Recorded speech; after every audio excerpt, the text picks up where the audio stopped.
have a word of faith. Father, we thank you for the message of today.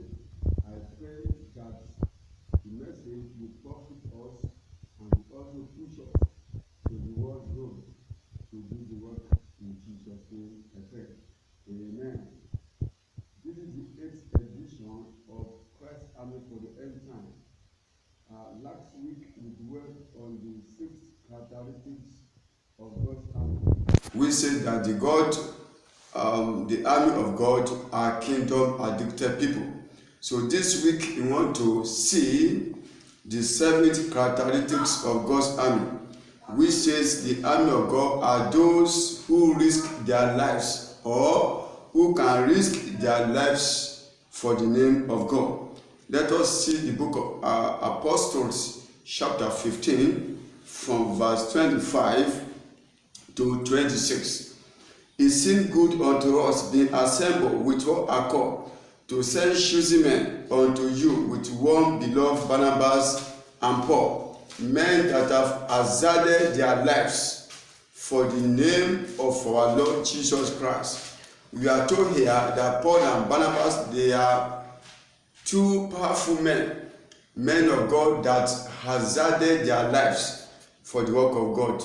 Generally speaking, the work of God is very, very hazardous.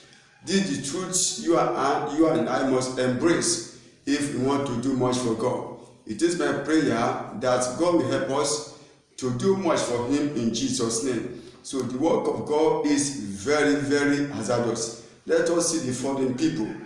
Jeremiah was cast into the dungeon that had no water by the royal family for preaching the word of God. That's Jeremiah 38 verse 6. The life of Elijah was threatened by Queen Jezebel, the wife of King Ahab, because of the truth. 1 Kings chapter 19 verse 2. Daniel was hauled into the lion's den for his integrity for the name of God. That's Daniel chapter 6 verse 16. Peter was in prison for preaching the gospel of our Lord Jesus Christ by King Herod. That's Acts 12 verse 1.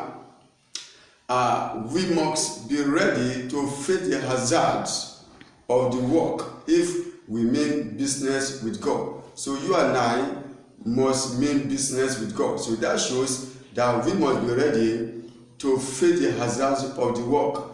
Let us see the following people who face the hazard of the work. Moses hazarded his life when he confronted Pharaoh with ordinary rod, even though Pharaoh had chariots and horses to fight. Queen Esther hazarded his life for the liberation of her fellow Jews, when he said that if I perish, I perish. That's Esther chapter 4 verse 16. David hazarded his life for the name of God when he confronted Goliath just with a sling and with just 5 stones.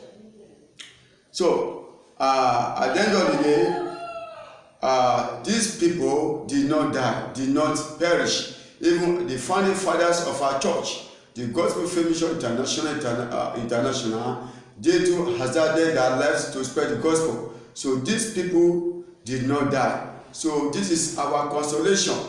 And Jeremiah said that the Lord is with me like a mighty terrible one. When we are doing the work of God, God is ready to be with us like mighty terrible one. It is my prayer that in our ministry, God Almighty shall be with us in Jesus' name. Now let's see the book of Acts of Apostles, chapter 20, from verse 23 to 24. Let us see what is there. Acts of Apostles, chapter 20, 23 to 24. Now let us see what is there.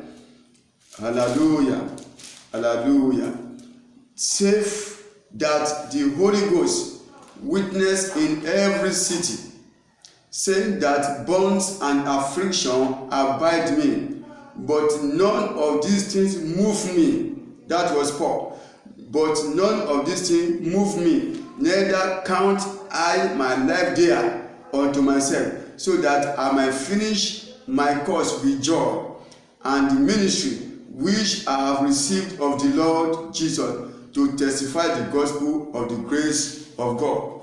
Hallelujah. So Paul the apostle said that in order to complete his ministry with joy, he said, none of these things move me. So persecutions, imprisonment, hunger, banishment, even death did not move Paul apostle. I pray that all these things will not move us in Jesus' name. So all these things, banishment, hunger, torture, they are not enough to move us at all if we are ready to finish the work with joy. I know that we are ready. I know that our heart desire is to finish the ministry with joy. But if we want to do that, we must be ready to feel the hazard of the work. Now, again, let's say out of Apostles, chapter 21, 11 to 14. 21, 11 to 14. But let us read from verse 12.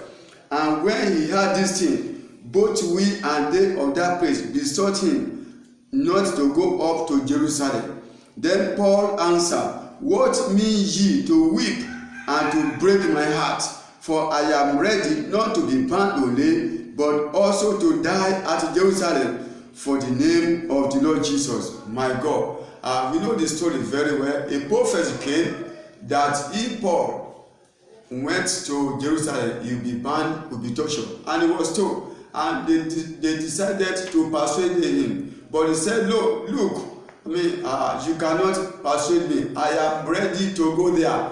I am ready not only to be tortured, but to die for the name of God. So that shows that Paul felt the hazard of the work. So he could not be persuaded.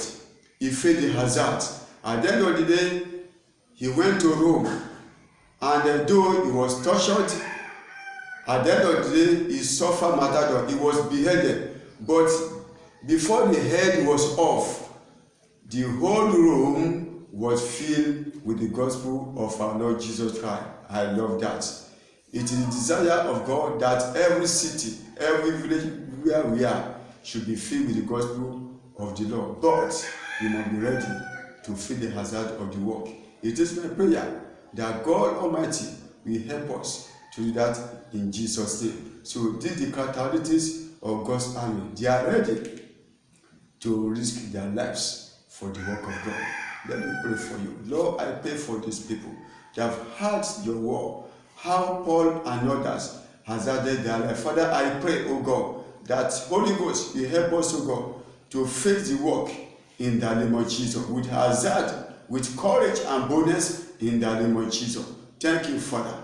In Jesus' name I pray. Amen. Next week, I shall come on your way again. God bless you. I pray that this week, He shall be with you, and God will protect you from every harm and calamity. In Jesus' name.